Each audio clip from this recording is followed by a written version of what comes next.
Capítulo 8. Arquímedes de Siracusa. 1. El asedio de Siracusa.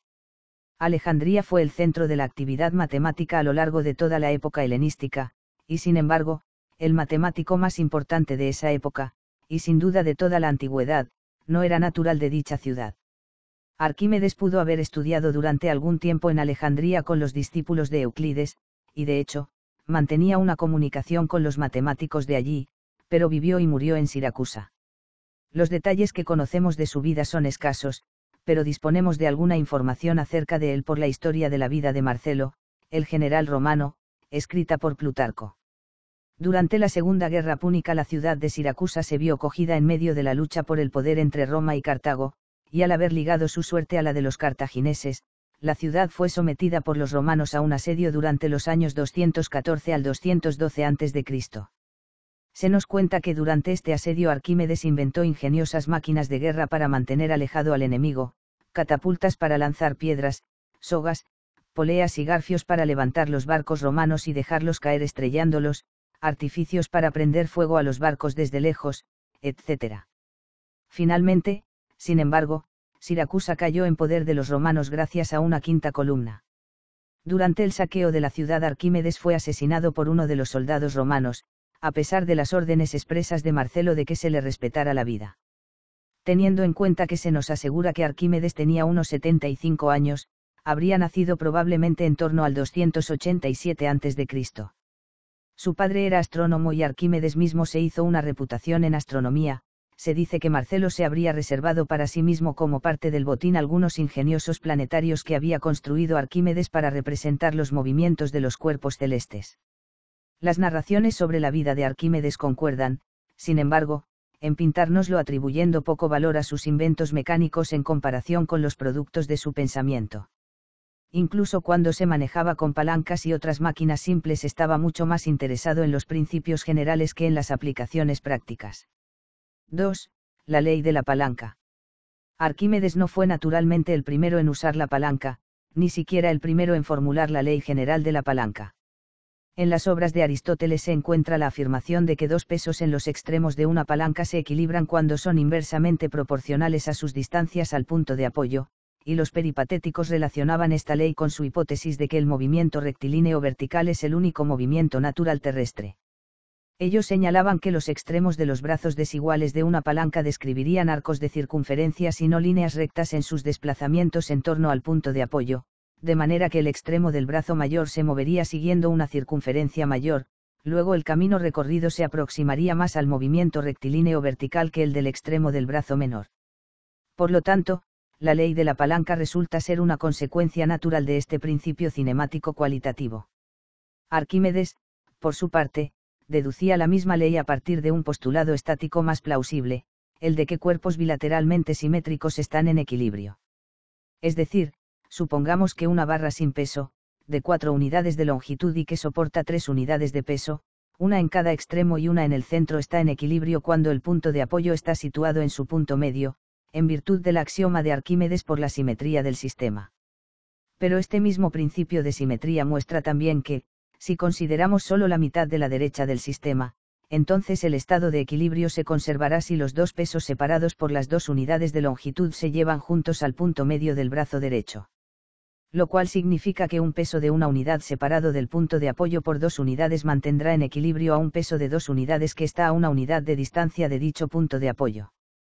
Mediante una generalización de este método estableció Arquímedes la ley de la palanca exclusivamente a partir de principios estáticos, sin recurrir al argumento cinemático de los aristotélicos. En la historia de la ciencia durante el período medieval se verá que la conjunción de puntos de vista estáticos y cinemáticos produjo avances importantes en la ciencia en general y particularmente en la matemática. La obra de Arquímedes sobre la ley de la palanca forma parte de su tratado en 2 libros, sobre el equilibrio de los planos. Este libro no es el tratado más antiguo existente de lo que podríamos llamar física, ya que Aristóteles había publicado aproximadamente un siglo antes una importante obra en 8 libros, titulada precisamente Física, pero mientras que el enfoque aristotélico era especulativo y no matemático, el desarrollo de Arquímedes era análogo al de la geometría de Euclides.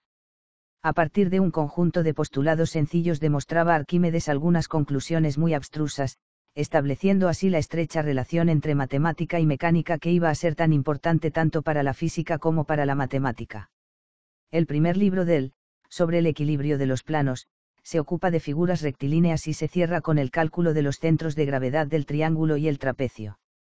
El libro 2 está dirigido al cálculo del centro de gravedad de un segmento parabólico y demuestra el hecho de que este centro está situado sobre el diámetro del segmento y lo divide en dos segmentos en la razón de 3:2. El método usado es el ya familiar método de exhausción, pero un estudiante que conozca el cálculo infinitesimal elemental y el principio de los momentos, o ley de la palanca, puede comprobar fácilmente el resultado obtenido. 3. El principio hidrostático. A Arquímedes se le podría muy bien llamar el padre de la física matemática, no solo por su obra, sobre el equilibrio de los planos, sino también por su otro tratado en 2 libros, sobre los cuerpos flotantes. De nuevo aquí, a partir de un simple postulado acerca de la naturaleza de la presión de un fluido, obtiene algunos resultados muy profundos. Entre las primeras proposiciones están las 2 que formulan el bien conocido principio hidrostático de Arquímedes. Cualquier sólido más ligero que un fluido y situado en él, se sumergirá hasta el punto en que el peso del sólido sea igual al peso del fluido desplazado, 1.5. Cualquier sólido más pesado que un fluido y situado en él, se sumergirá hasta el fondo del fluido, y si se pesa dicho sólido dentro del fluido resultará más ligero que su verdadero peso en el peso del fluido desplazado, 1.7.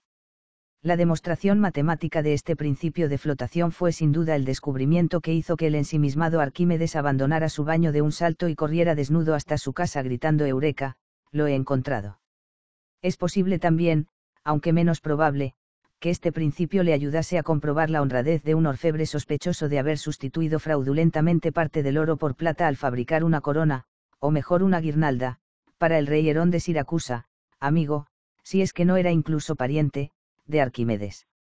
Un fraude como ese podía haber sido detectado fácilmente por el sencillo método de comparar las densidades del oro, la plata y la corona, midiendo simplemente los volúmenes de agua desplazada al sumergir sucesivamente pesos iguales de cada uno de ellos en un recipiente lleno de agua hasta el borde. El arquitecto romano posterior Vitruvio atribuyó este método a Arquímedes, y una obra poética latina anónima, el De Ponderibus et Mensuris, escrita probablemente en torno al 500 después de Cristo, menciona el uso por Arquímedes del principio de flotación. El tratado de Arquímedes, sobre los cuerpos flotantes, contiene muchas cosas más que las propiedades sencillas de los fluidos que acabamos de mencionar. Prácticamente todo el libro 2, por ejemplo, trata de las posiciones de equilibrio de segmentos de paraboloides flotando en fluidos, y demuestra, entre otras cosas, que la posición de reposo depende de los pesos específicos relativos del paraboloide sólido y del fluido en el que flota. Una proposición típica de estas es la proposición 4. Supongamos dado un segmento recto de un paraboloide de revolución cuyo eje A es mayor que 3/4 de p, donde p es el parámetro, y cuyo peso específico es menor que el de un cierto fluido, pero está con respecto a él en una razón no menor que a menos 3/4 de p al cuadrado sobre a cuadrado. Entonces si el segmento de paraboloide se sitúa en el fluido con su eje en una inclinación arbitraria de la vertical, pero de manera que su base no toque la superficie del fluido, el segmento de paraboloide no permanecerá en dicha posición, sino que regresará a la posición en que su eje está vertical. Y a continuación siguen otros casos aún más complicados, con largas demostraciones. Arquímedes podría muy bien haber dado un curso teórico de ingeniería naval, aunque lo más probable es que hubiera preferido dar un curso universitario de matemática pura. No siendo Arquímedes un típico sabio encerrado en su torre de marfil, acudía con su ayuda en casos de emergencia de tipo mecánico. En una ocasión, según se nos cuenta, había sido construido un barco para el rey Herón que resultó ser demasiado pesado para ser botado al mar, pero Arquímedes, usando una ingeniosa combinación de poleas y palancas, realizó por sí solo la tarea. Se le atribuye también la afirmación jactanciosa de que con una palanca suficientemente larga y con un punto de apoyo adecuado podría mover la tierra. Probablemente en Alejandría se interesara Arquímedes en los problemas técnicos que plantea el problema de sacar agua del Nilo para regar las tierras cultivables del valle. Con esta finalidad inventó un mecanismo que se conoce ahora como tornillo de Arquímedes, formado por un tubo o conducto de forma helicoidal cilíndrica que se hace girar por medio de una manivela en torno a un eje, manteniéndolo inclinado.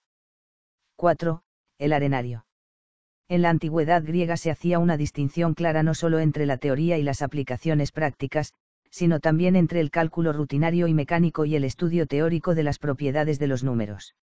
Al primero de estos dos aspectos, por el que se dice que los sabios griegos mostraron generalmente desprecio, se le dio el nombre de logística, mientras que se sobreentendía que la aritmética, ocupación filosófica honorable, hacía referencia solamente al segundo aspecto.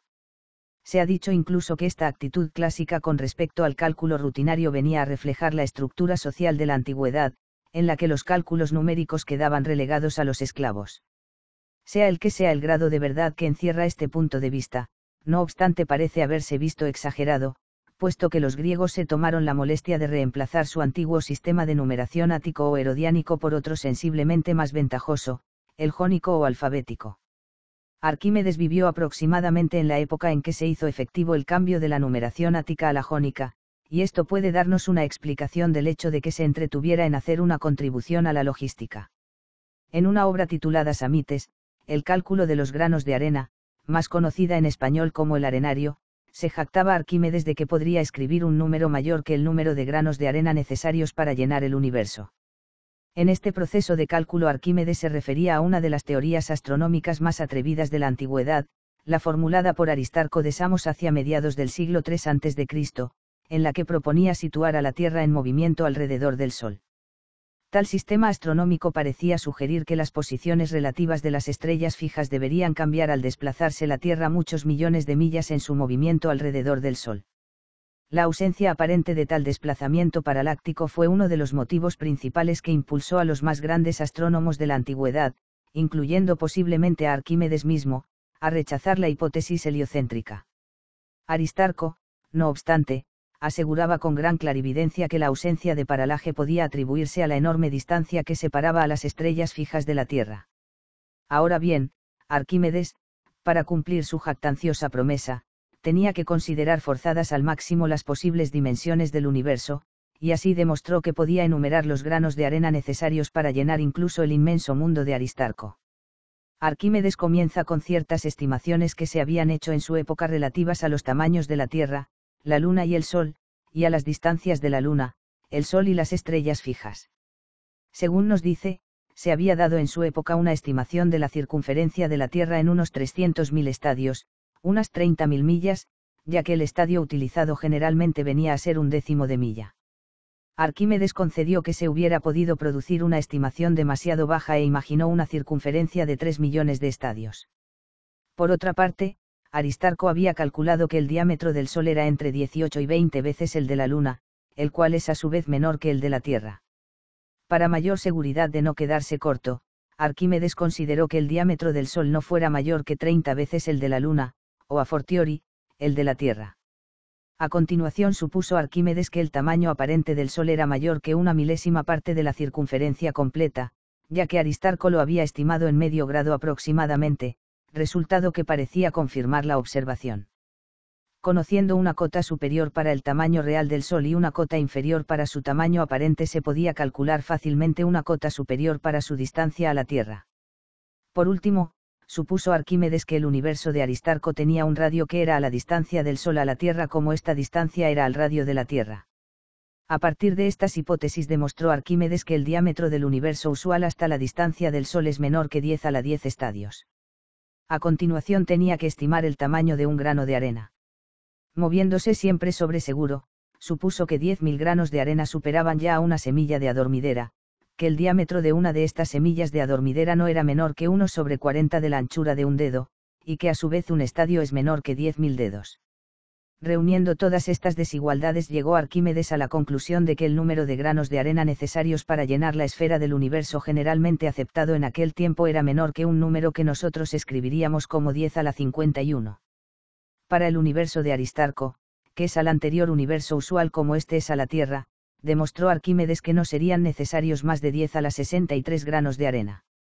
Arquímedes no utilizaba esta notación, por supuesto, sino que describió el número obtenido como 10 millones de unidades del octavo orden de los números, donde los números de segundo orden comienzan en una miríada de miríadas y los números de octavo orden con la séptima potencia una miríada de miríadas. Para demostrar que podía expresar incluso números mucho más grandes que este, extendió Arquímedes su terminología para llamar a los números de orden menor que una miríada de miríadas números del primer periodo, con lo que el segundo periodo comenzaba con el número 10 a la 8 elevado a 10 a la 8 que tiene 800 millones de dígitos en base 10, y los periodos seguían desde luego, hasta el periodo 10 a la 8. Es decir, este nuevo sistema de Arquímedes permitía remontarse hasta una miríada de miríadas de unidades del orden, una miríada de miríadas del periodo, una miríada de miríadas, un número que se escribiría en base 10 como un 1 seguido por unos 80.000 millones de cifras. Es precisamente en conexión con su trabajo relativo a los números gigantescos donde menciona Arquímedes de pasada el principio que conduciría más tarde a la invención de los logaritmos, es decir, que la suma de los órdenes de varios números, equivalentes a sus exponentes tomando la base 100 millones, corresponde al orden del producto de dichos números. 5. La medida del círculo.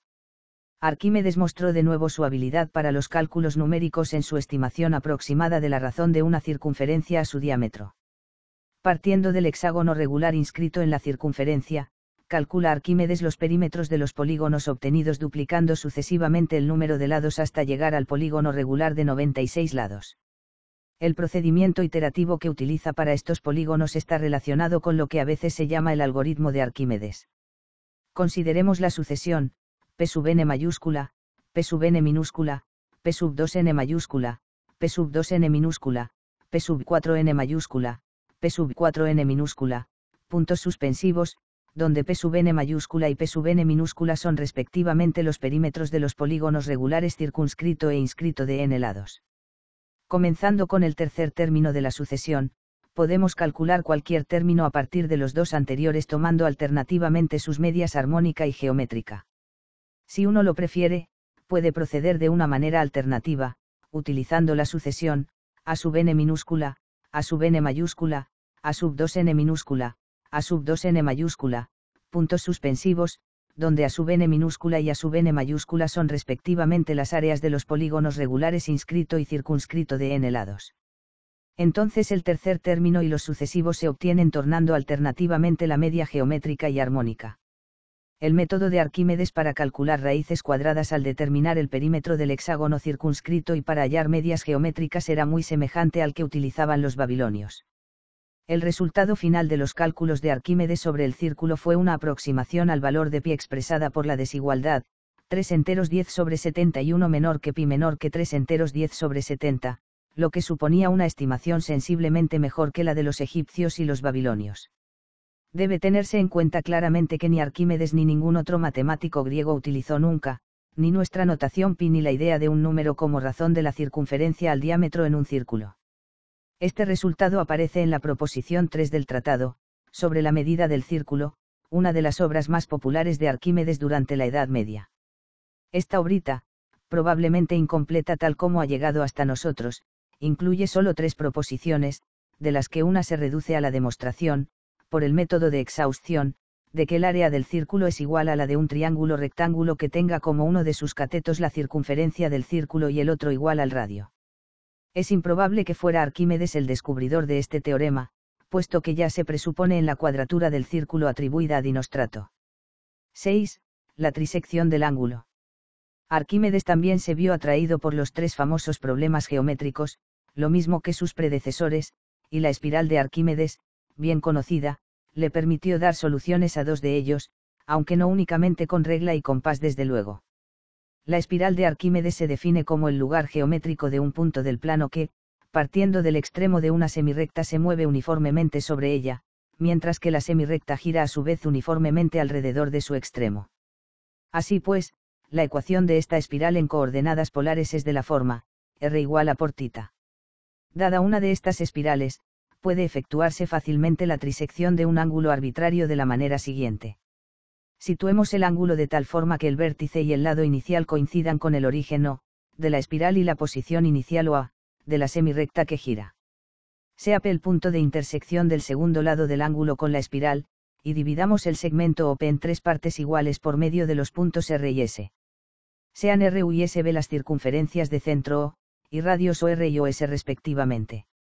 Si estas circunferencias cortan a la espiral en los puntos U y B, entonces las semirrectas OU y OB trisecan al ángulo AOP.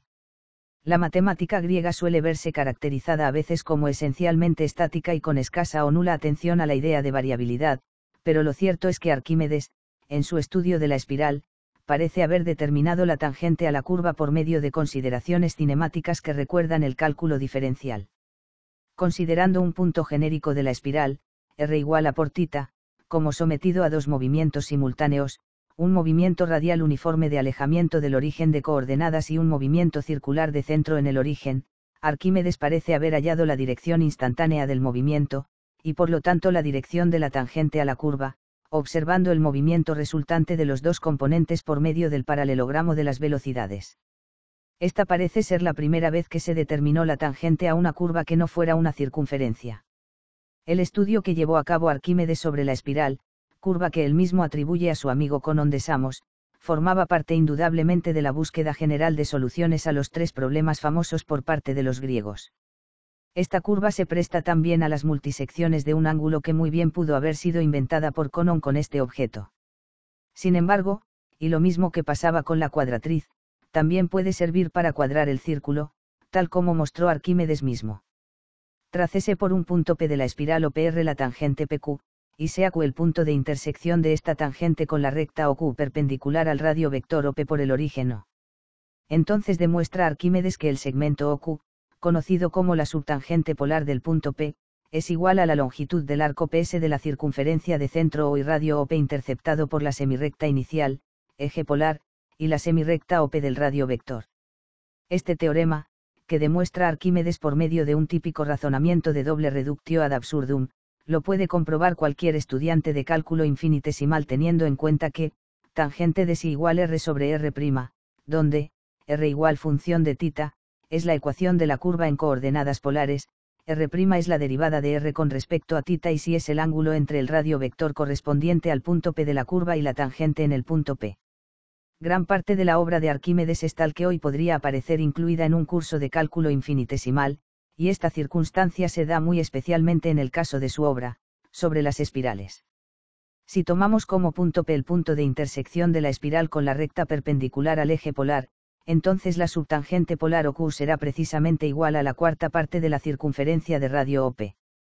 Y por lo tanto podemos construir fácilmente la circunferencia completa como 4 veces el segmento OQ, y por el teorema de Arquímedes, obtenemos así un triángulo de área igual a la del círculo, y una simple transformación geométrica permite construir un cuadrado equivalente al triángulo, y la cuadratura del círculo está servida. Entre las 28 proposiciones del libro, sobre las espirales, hay varias que se refieren a áreas relacionadas con la espiral. Por ejemplo, se demuestra en la proposición 24 que el área barrida por el radio vector en su primera rotación completa es igual a un tercio del área del primer círculo, es decir, del círculo con centro en el polo y de radio igual a la longitud del radio vector al finalizar su primera vuelta completa, para θ igual 2π. Arquímedes utiliza de nuevo el método de exhaustión para demostrarlo, pero también aquí podría comprobar fácilmente el resultado un estudiante actual, teniendo en cuenta que este área es igual a 1/2 por la integral de 0 a 2π de r cuadrado por diferencial de θ. Además, puede demostrarse también inmediatamente con ayuda de los recursos del cálculo, lo que demuestra Arquímedes por el método más difícil de exhaustión. Es decir, que el área del anillo adicional r2 engendrado en la segunda rotación, limitado por la primera y la segunda vuelta de la espiral y el segmento del eje polar entre los dos extremos del radio vector al finalizar la primera y la segunda vuelta, es igual a 6 veces la región r1 barrida por el radio vector en la primera rotación. Las áreas de los sucesivos anillos que se van añadiendo en las rotaciones consecutivas vienen dadas por la sencilla fórmula recursiva, r⁻n más 1 igual n sobre n menos 1 por r⁻n, tal como demuestra Arquímedes. 7. El área de un segmento parabólico. El libro, sobre las espirales, fue muy admirado pero poco leído, ya que se le consideró generalmente como la más difícil de todas las obras de Arquímedes. De los tratados que se refieren principalmente al método de exhaustión, es decir, esencialmente al cálculo integral, el más popular fue el de la cuadratura de la parábola. Cuando escribía Arquímedes, las secciones cónicas se conocían desde hacía casi un siglo, y sin embargo, no se había hecho ningún progreso en lo que se refiere al cálculo de áreas relacionadas con ellas. Se necesitó el genio del más grande matemático de la antigüedad para cuadrar una sección cónica, concretamente un segmento de parábola, lo que consigue en la proposición 17 de la obra dedicada a dicha cuadratura. La demostración por el método estándar de exhaustión es larga y complicada, pero el hecho es que Arquímedes demuestra rigurosamente que el área K de un segmento parabólico, APBQC, es igual a 4/3 del área de un triángulo que tenga la misma base y la misma altura.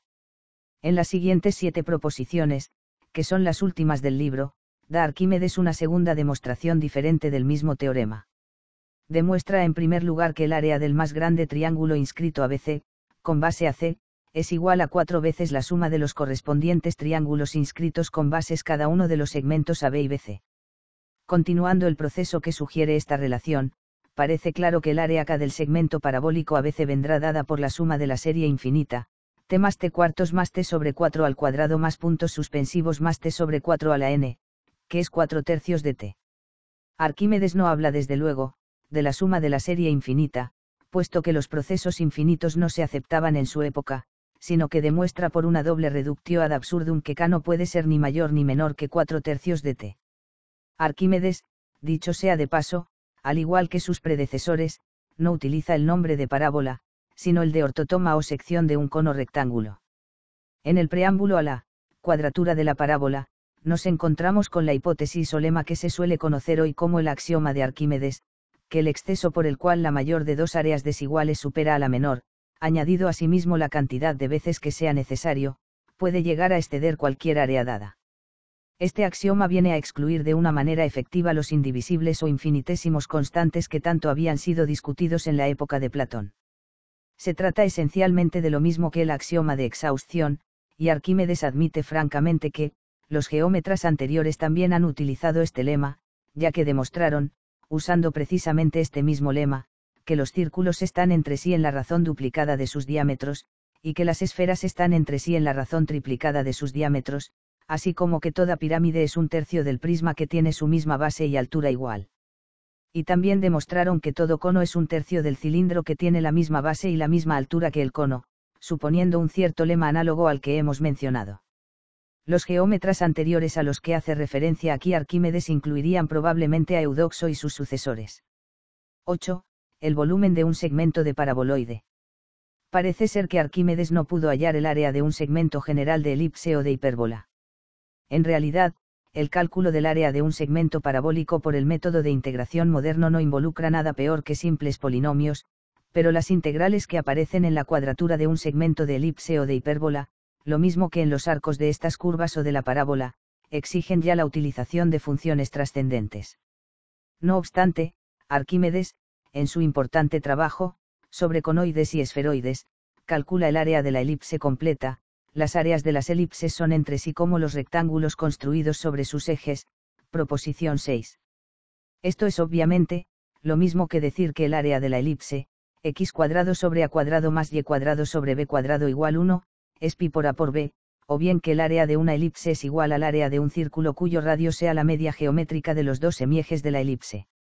Además, Arquímedes muestra en este mismo tratado cómo calcular los volúmenes de los segmentos que se obtienen al cortar un elipsoide, paraboloide o hiperboloide de revolución, este de 2 hojas, por un plano perpendicular al eje principal.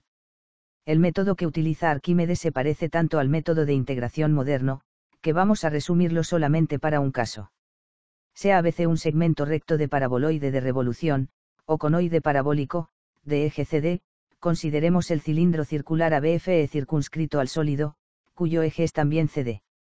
Dividamos este eje en n partes iguales de longitud h y tracemos por los puntos de división planos paralelos a la base. Construyamos sobre los círculos en que estos planos cortan al paraboloide cilindros inscritos y circunscritos.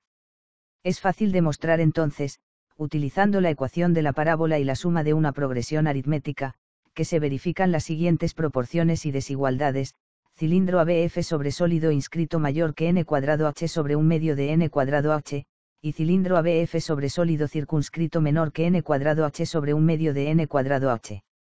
Arquímedes había demostrado previamente que la diferencia entre los volúmenes de los sólidos circunscrito e inscrito era igual al volumen de la rodaja inferior de los cilindros circunscritos. Así pues, haciendo crecer el número n de subdivisiones del eje CD, lo que supone que cada rodaja se irá haciendo más delgada cada vez, la diferencia entre los sólidos circunscrito e inscrito podrá hacerse menor que cualquier magnitud dada de antemano, y por lo tanto las desigualdades anteriores conducen a la conclusión de que el volumen del cilindro ABFE es necesariamente igual al doble del volumen del segmento conoidal. La diferencia principal entre esta obra y los métodos modernos del cálculo integral radica en la falta del concepto de límite de una función, concepto que estaba ya tan al alcance de la mano y que, sin embargo, no fue formulado nunca por los matemáticos de la antigüedad, ni siquiera por el gran Arquímedes, el hombre que más cerca estuvo de conseguirlo. 9. El segmento esférico. Arquímedes escribió un buen número de tratados, admirables todos ellos, de los cuales el que más impresionó a sus sucesores fue el de, sobre las espirales. El autor mismo parece haberse inclinado por otro, el de, sobre la esfera y el cilindro. Arquímedes pidió que se tallara sobre su tumba una representación de una esfera inscrita en un cilindro circular recto de altura igual al diámetro de la esfera, ya que descubrió y demostró que la razón de los volúmenes del cilindro a la esfera es la misma que la razón de sus áreas, es decir, la de 3:2. Esta propiedad, que descubrió Arquímedes posteriormente a su cuadratura de la parábola, no la conocían, según él mismo nos dice, los geómetras anteriores. Durante algún tiempo se creyó que los egipcios conocían el área de un hemisferio esférico, pero ahora parece claro que fue Arquímedes el primero que descubrió y demostró que el área de la esfera es exactamente igual a 4 veces el área de un círculo máximo de dicha esfera. Arquímedes demostró también que la superficie de un segmento esférico cualquiera es igual a un círculo cuyo radio es el segmento trazado desde el vértice del segmento esférico a un punto cualquiera de la circunferencia base de dicho segmento. Esto es evidentemente equivalente a la proposición más conocida de que el área de cualquier segmento esférico es igual a la de un cilindro cuyo radio es el de la esfera y cuya altura es la misma que la del segmento. Es decir, que el área del segmento no depende de manera directa de la distancia del centro de la esfera, sino solo de la altura o grosor del segmento. El teorema fundamental sobre la superficie de la esfera aparece en la proposición 33, a continuación de una larga serie de teoremas preliminares, entre los que se encuentra uno que es equivalente a una integración de la función seno. Si se inscribe un polígono en un segmento de círculo L a L', de manera que todos sus lados excepto la base sean iguales y el número de estos lados par. Tal como el LK, AK', siendo A el punto medio o vértice del segmento, y si trazamos las rectas BB', CC', que son paralelas a la base LL' y unen pares de puntos angulares correspondientes, entonces BB' más CC' más LM sobre AM igual a B sobre BA, donde M es el punto medio de LL' y A' es el diámetro que pasa por M. Esto viene a ser el equivalente geométrico de la ecuación trigonométrica, seno de θ sobre n más puntos suspensivos más seno de n θ sobre n igual 1 menos coseno de θ sobre 2 por cotangente de θ sobre 2n. A partir de este teorema es fácil obtener la expresión moderna, integral de 0 a phi de seno de x igual 1 menos coseno de phi, multiplicando ambos miembros de la ecuación anterior por θ sobre n y tomando límites cuando n tiende a infinito. El equivalente del caso especial, integral de 0 a pi de seno de x igual 2, lo había dado ya Arquímedes en la proposición anterior.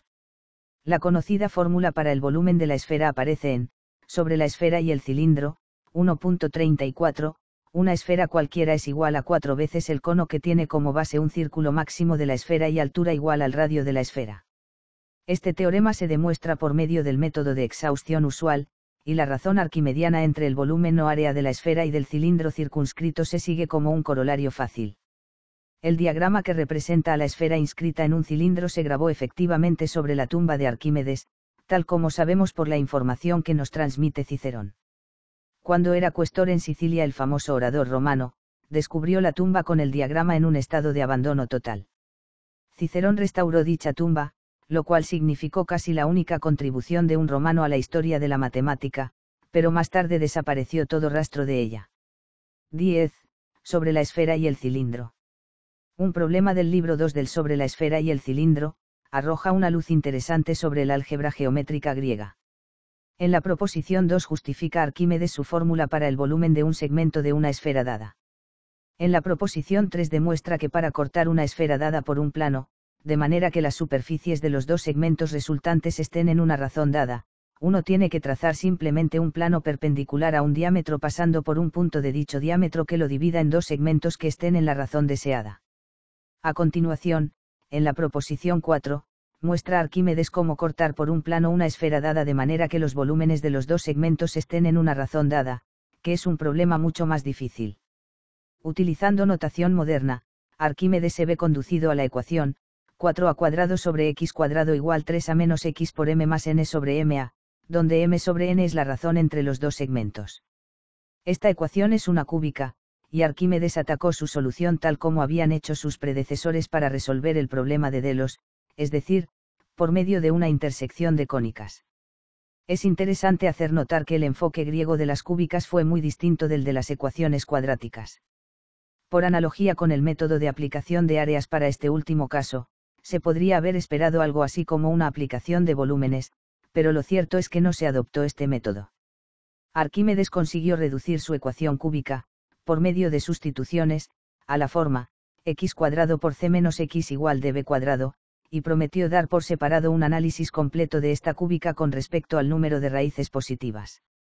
Este análisis había estado perdido al parecer durante muchos siglos cuando Eutocio, importante comentarista de principios del siglo VI, descubrió un fragmento que parece contener el auténtico análisis llevado a cabo por Arquímedes. La solución se obtenía por medio de la intersección de la parábola, cx cuadrado igual b cuadrado y, con la hipérbola, c menos x por y igual cd. Profundizando más, descubrió Arquímedes una condición sobre los coeficientes que determina el número de raíces reales que satisfacen la ecuación dada, condición equivalente al cálculo y discusión del discriminante, 27b cuadrado de menos 4c cubo, de la ecuación cúbica, de b cuadrado igual x cuadrado por c menos x, lo cual puede comprobarse fácilmente por medio de un sencillo cálculo elemental. En vista de que todas las ecuaciones cúbicas pueden transformarse en otras del tipo estudiado por Arquímedes, nos encontramos aquí, de hecho, con la esencia de un análisis completo de la ecuación cúbica general. No obstante, el interés por las ecuaciones cúbicas desapareció poco después de Arquímedes, para revivir brevemente con Eutocio y después, siglos más tarde con los árabes. 11. El libro de los lemas. La mayor parte de los tratados arquimedianos que hemos comentado hasta ahora tendríamos que incluirlos en una matemática decididamente avanzada, pero el gran siracusano no dejó de proponer también problemas elementales. En su libro de los lemas, por ejemplo, nos encontramos con un estudio de la figura llamada arbelos o cuchillo de zapatero. El cuchillo de zapatero es la región del plano limitada por tres semicírculos tangentes 2 a 2, siendo la superficie en cuestión la que queda dentro del semicírculo mayor y fuera de los dos menores. Arquímedes demuestra en la proposición 4 que si CD es perpendicular a AB, entonces el área del círculo de diámetro CD es igual al área del arbelos, y en la proposición siguiente demuestra que los dos círculos inscritos en las dos regiones en que CD divide al cuchillo de zapatero son iguales. El libro de los lemas contiene también un teorema, la proposición 14, acerca de lo que llama Arquímedes el salinón o bodega para sal. Dibújense cuatro semicircunferencias de diámetros AB, AD, D y EB, de manera que AD igual EB. Entonces el área total limitada por el salinón, es decir, limitada por los arcos semicirculares, es igual al área del círculo que tiene como diámetro el eje de simetría F o C de la figura. Es también en el libro de los lemas donde encontramos la famosa trisección arquimediana del ángulo, en la proposición 8. Sea ABC el ángulo que se desea trisecar, entonces tracemos con centro en B una circunferencia de radio arbitrario que corte a AB en P, y a BC en Q, así como a la prolongación de BC en R. Dibújese ahora la recta STP tal que S esté situado en la prolongación CQBR, T sobre la circunferencia, y tal que ST igual BQ igual BP igual BT. Se puede demostrar entonces fácilmente que, por ser isósceles los triángulos STB y TBP, el ángulo BST es exactamente igual a un tercio del ángulo QBP que se trataba de trisecar.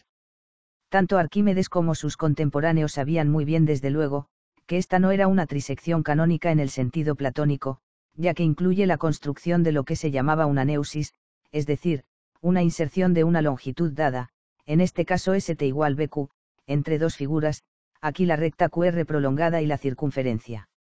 El libro de los lemas no ha llegado hasta nosotros en su original griego, sino a través de su traducción al árabe que fue vertida más tarde al latín, por lo que se ve citado frecuentemente por su título latino, Liber Assumptorum. De hecho, la obra tal como nos ha llegado no puede ser el auténtico texto arquimediano, puesto que su nombre se cita varias veces a lo largo del libro. Sin embargo, incluso si el tratado no es otra cosa que una colección o miscelánea de teoremas que los árabes atribuyeran a Arquímedes, la obra es casi con seguridad sustancialmente auténtica. También se han formulado algunas dudas acerca de la autenticidad del problema de los bueyes, aunque se admite generalmente su carácter arquimediano, y que data seguramente de unas pocas décadas antes de su muerte. El problema de los bueyes es un reto a los matemáticos a resolver un sistema de ecuaciones indeterminadas simultáneas en 8 incógnitas, los números de vacas y bueyes de cada uno de 4 colores diferentes. En la formulación del problema hay algunas ambigüedades, pero de acuerdo con la interpretación usualmente aceptada, los valores de las 8 incógnitas para una de las soluciones posibles llenarían un volumen de más de 600 páginas. El problema, que implica la solución de la ecuación x² igual 1 más 4.729.494 por y², nos suministra pues de una manera incidental un primer ejemplo de lo que más tarde se iba a conocer con el nombre de ecuación de Pell. 12. Los sólidos semirregulares y la trigonometría. Sabemos con seguridad que no todas las obras de Arquímedes han sobrevivido porque en un comentario tardío, debido a Pappus, se nos dice que Arquímedes descubrió todos los 13 posibles sólidos llamados semirregulares. Mientras que un sólido regular o poliedro regular tiene como caras polígonos regulares del mismo tipo, un sólido semirregular es un poliedro convexo cuyas caras son también polígonos regulares, pero no todos del mismo tipo. Por ejemplo, si de cada una de las 8 esquinas de un cubo de arista A, cortamos un tetraedro de arista, A por 2 menos raíz de 2 sobre 2, entonces la figura resultante será un sólido semirregular o arquimediano limitado por 8 triángulos equiláteros y 6 octógonos regulares. Está claro, por múltiples referencias, que un buen número de las obras de Arquímedes se han perdido. Según las informaciones que nos transmiten los sabios árabes, la fórmula para el área de un triángulo conocida usualmente como fórmula de Herón, es decir, K igual raíz de S por S menos A por S menos B por S menos C, donde S es el semiperímetro del triángulo, la conocía ya Arquímedes varios siglos antes de la época de Herón. Los mismos sabios árabes también atribuyen a Arquímedes el teorema de la cuerda rota que dice que si AB y BC forman una cuerda rota cualquiera en una circunferencia, con la condición de que AB distinto de BC, y si M es el punto medio del arco ABC y F el pie de la perpendicular trazada por M a la más larga de las dos cuerdas, entonces F será el punto medio de la cuerda rota ABC. Según los árabes, Arquímedes dio varias demostraciones de este teorema, una de las cuales se obtiene fácilmente trazando las rectas de puntos que aparecen en la figura, tomando FC' igual FC y demostrando que triángulo MBC' es congruente al triángulo MBA, luego BC' igual BA y se sigue por lo tanto que C'F igual a B más BF igual FC. No sabemos si Arquímedes se dio cuenta del significado trigonométrico de este teorema, pero algún historiador ha sugerido que lo utilizó como una fórmula equivalente a nuestra, seno de x menos y igual seno de x por coseno de y menos coseno de x por seno de y. Para mostrar tal equivalencia llamemos arco MC igual 2x, y arco BM igual 2y, entonces arco AB igual 2x menos 2y. Ahora bien, las cuerdas correspondientes a estos arcos son respectivamente, MC igual 2 seno de x, BM igual 2 seno de y AB igual 2 seno de x menos y. Además las proyecciones de MC y MB sobre BC son, FC igual 2 seno de x coseno de y FB igual 2 seno de y coseno de x. Si escribimos, por último, el teorema de la cuerda rota en la forma AB igual FC menos FB y si sustituimos estas cuerdas por sus equivalentes trigonométricos, obtenemos inmediatamente la fórmula para seno de x menos y. Podemos obtener también otras identidades trigonométricas, evidentemente, a partir del mismo teorema de la cuerda rota, lo que hace pensar que Arquímedes pudo haber descubierto que este teorema era una herramienta muy útil para sus cálculos astronómicos. 13. El método. Los tratados de Arquímedes que han llegado hasta nosotros lo han hecho siguiendo unas vías sutiles y escasas, y no como en el caso de los elementos de Euclides, que han sobrevivido en muchos manuscritos griegos y árabes. Casi todas las copias de las obras de Arquímedes provienen de un único original griego que existía a comienzos del siglo XVI y que estaba copiado a su vez de otro original que databa del siglo IX o X aproximadamente. Los elementos de Euclides han sido conocidos por los matemáticos prácticamente sin interrupción desde que fueron escritos, pero los tratados de Arquímedes han sufrido en cambio una transmisión más accidentada. Épocas hubo en las que se conocían pocas, e incluso ninguna, de las obras de Arquímedes. En vida de Eutocio, un intelectual de primera fila y un hábil comentarista como hemos visto del siglo VI, solo se conocían 3 de las muchas obras de Arquímedes, sobre el equilibrio de los planos, la incompleta sobre la medida del círculo y la admirable sobre la esfera y el cilindro. En estas circunstancias lo que resulta notable es que haya sobrevivido hasta hoy una parte tan extensa de la obra que escribió Arquímedes. Entre los aspectos más sorprendentes de la azarosa historia de la transmisión de las obras de Arquímedes está el descubrimiento a comienzos del siglo XX de uno de sus tratados más importantes, uno al que Arquímedes tituló simplemente El Método y que había estado perdido desde los primeros siglos de nuestra era hasta su redescubrimiento en 1906. El método de Arquímedes tiene una importancia especial porque nos revela una faceta del pensamiento de Arquímedes que no encontramos en ningún otro sitio. Los tratados restantes son verdaderas joyas de precisión lógica que no dan apenas ninguna pista de los análisis preliminares que han debido conducir a las formulaciones definitivas. Las demostraciones aparecen tan completamente desprovistas de motivación que algunos matemáticos del siglo XVII llegaron a sospechar que Arquímedes había ocultado celosamente su método de investigación con objeto de que su obra fuera aún más admirada. En 1906, con el descubrimiento del manuscrito que contenía el método, se vio claramente cuán inmerecidas eran tales mezquinas sospechas acerca de la honestidad científica del gran siracusano. En este libro había hecho pública Arquímedes, para que todo el mundo la pudiera leer, una descripción muy detallada de las investigaciones mecánicas preliminares que le condujeron a muchos de sus descubrimientos matemáticos más importantes. Arquímedes sabía muy bien que su método en estos casos carecía de rigor, ya que suponía, por ejemplo, que un área es una suma de segmentos rectilíneos. El método, tal como ha llegado hasta nosotros, contiene la mayor parte del texto de unas 15 proposiciones enviadas a Eratóstenes, matemático y bibliotecario de la Universidad de Alejandría, en forma de carta. El autor comienza diciendo que resulta más fácil dar una demostración de un teorema si tenemos previamente una idea de qué es lo que tratamos de obtener.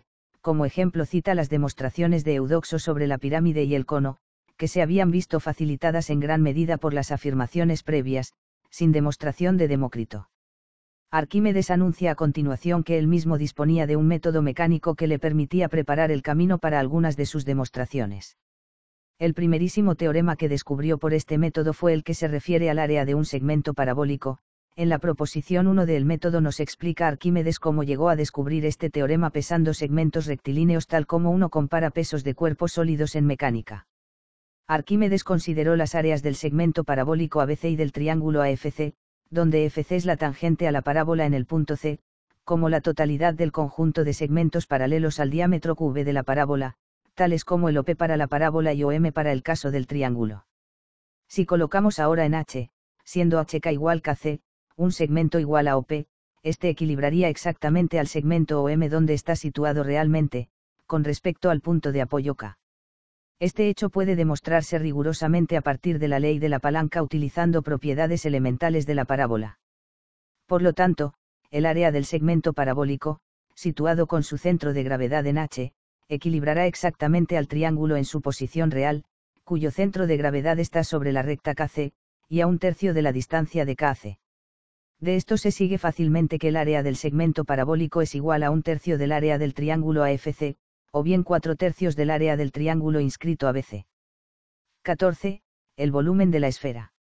El teorema favorito de Arquímedes, que fue grabado como sabemos sobre su tumba, también lo descubrió por medio de su método mecánico. Nos lo describe en la proposición 2 del método: cualquier segmento esférico es al cono de la misma base y la misma altura en la misma razón que la suma del radio de la esfera y la altura del segmento complementario es a la altura del segmento complementario. El teorema se sigue inmediatamente de una bellísima propiedad de equilibrio que descubrió Arquímedes y que puede comprobarse fácilmente en términos de fórmulas modernas. Sea Q de CP una sección diametral de una esfera de centro O, y diámetro AC, y sea AV una sección plana del cono circular recto de eje AC y con V como diámetro de la base. Sea IJV un cilindro circular recto de eje AC y de diámetro IJ igual V, y sea por último AH igual AC. Si trazamos un plano perpendicular al diámetro AC por uno de sus puntos S, este plano cortará al cono, a la esfera y al cilindro en círculos de radios, R1 igual SR, R2 igual SP, y R3 igual SN respectivamente. Si llamamos A1, A2 y A3, a las áreas de estos círculos, entonces se tiene, tal como descubrió Arquímedes, que A1 y A2, situados con sus centros en H, equilibrarán exactamente a A3 en su posición real, con respecto al punto de apoyo A. Por lo tanto, si llamamos a los volúmenes de la esfera, el cono y el cilindro, B1, B2 y B3, se sigue que B1 más B2 igual un medio de B3, y como B2 igual un tercio de B3, la esfera debe ser pues igual a un sexto de B3. Debido a que el volumen B3 del cilindro era ya conocido, a partir de Demócrito y de Eudoxo, también resulta conocido el volumen de la esfera, en notación moderna, B igual 4/3 de pi r cubo. Aplicando la misma técnica de equilibrio al segmento esférico cuyo diámetro de la base es BD, al cono cuya base tiene diámetro EF y al cilindro de diámetro KL, se calcula el volumen del segmento esférico de la misma manera que en el caso de la esfera completa. 15. La recuperación del método. El método del equilibrio de las secciones circulares con respecto a un vértice como punto de apoyo lo aplicó Arquímedes para descubrir los volúmenes de los segmentos de tres sólidos de revolución, el elipsoide, el paraboloide y el hiperboloide, así como los centros de gravedad del paraboloide, o conoide, de un hemisferio esférico y de un semicírculo. El método finaliza con la determinación de los volúmenes de dos sólidos que aparecen como favoritos en los textos modernos de cálculo infinitesimal, a saber, el de una cuña cortada de un cilindro circular recto por dos planos y el volumen de la intersección de dos cilindros circulares rectos iguales que se cortan de manera que sus ejes son perpendiculares. La obra que contiene estos resultados tan maravillosos que datan de hace más de 2000 años se recuperó casi por accidente en 1906. El infatigable sabio danés Johann Ludwig Heiberg tuvo noticias de que se había encontrado en Constantinopla un palimpsesto de contenido matemático. Un palimpsesto es un pergamino en el que la escritura original ha sido lavada imperfectamente, tratando de borrarla y reemplazada por un texto nuevo y diferente superpuesto. Un examen minucioso lo convenció de que el manuscrito original había contenido obras de Arquímedes, y con ayuda de la fotografía consiguió leer la mayor parte del texto arquimediano. El manuscrito consistía en 185 hojas, la mayoría de pergamino y algunas de papel, con el texto arquimediano copiado por una mano del siglo X. Más tarde se había intentado borrar este texto, por fortuna sin demasiado éxito, con objeto de utilizar de nuevo el pergamino para un eucologio, es decir, una colección de oraciones y de textos litúrgicos usados en la Iglesia Ortodoxa Oriental, escrito hacia el siglo XIII. El texto matemático de Arquímedes contenía el libro sobre la esfera y el cilindro, la mayor parte del sobre las espirales, parte de la medida del círculo y del sobre el equilibrio de los planos, así como sobre los cuerpos flotantes, todos los cuales se conocían ya por otros manuscritos, y lo más importante de todo, el palimpsesto nos dio a conocer la única copia superviviente del método. En un cierto sentido este palimpsesto es un fiel símbolo de la contribución de la Edad Media a la historia de la matemática. La ferviente preocupación por los asuntos religiosos estuvo a punto de borrar de la faz de la tierra una de las obras más importantes del matemático más grande de la antigüedad, y sin embargo, a fin de cuentas fue la erudición medieval la que, en parte de una manera involuntaria, la conservó, así como muchas otras cosas que de otra forma se habrían perdido casi con toda seguridad.